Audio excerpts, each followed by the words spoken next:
If you were to flick through the pages of history and come to the beginning of our history, or the history of our nation, as in the sovereign Muslim nation, you would notice that at that time, in that age or in that era, there were two main world powers, superpowers or empires. On the one side was the Persian Empire, and on the other side was the Roman Empire. And both of these empires had reached the zenith of power.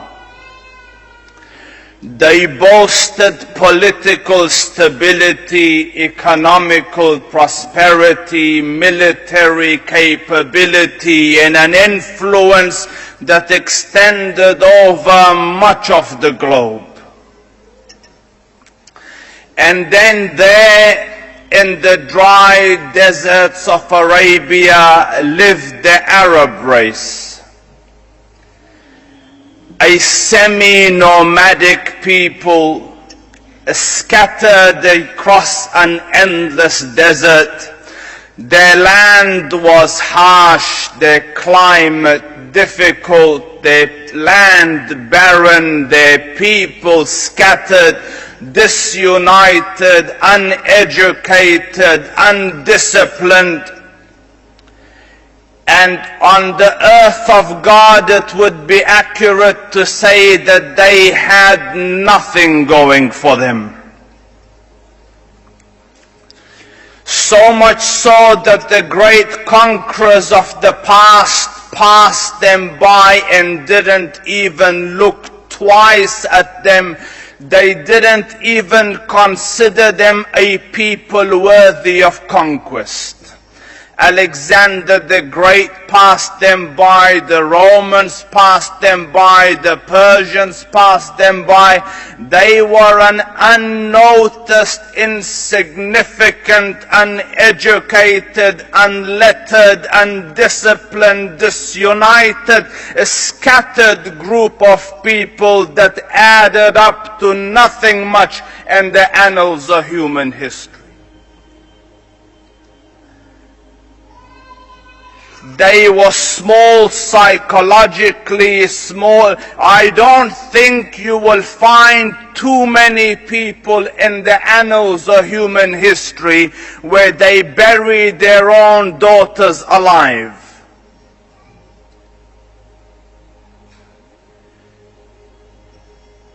Politically, they thought small, they aimed small. One of their greatest men, this is later on, but the reference that I am giving here is in his days before Islam.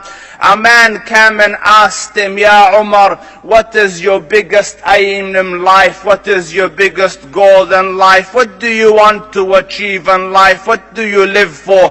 He said, I hope, I wish that if I could have a herd of camels, that I could breed and milk and live off that comfortably. That is my aim in life. They were a small people. Population didn't, the numbers were not as big as the other countries. And yet Allah Rabbul Izzah chose and preferred this unnoticed, undisciplined, disunited, uneducated, scattered group of people to become the primary promoters and propagators of the one true religion of God.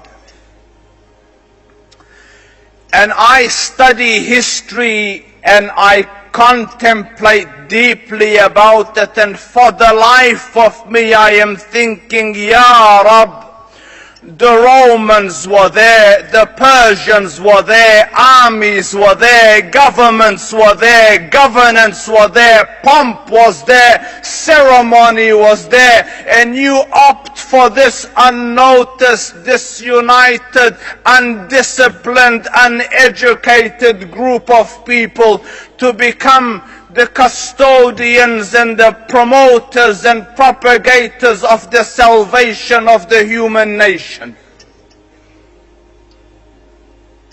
And yet, when this group of people, semi-nomadic group of people hovering on the brink of barbarism, when these people entered Islam, and as the Quran says, "Udkhulu fi silmi kaffa," when they entered it entirely, when it became their life and their focus and their purpose and their everything, within a few decades, this insignificant, unnoticed, undisciplined, small, uneducated nation expanded and extended from Granada in Spain on one side to New Delhi in India on the other. History is making a point here. My Lord is teaching a lesson here.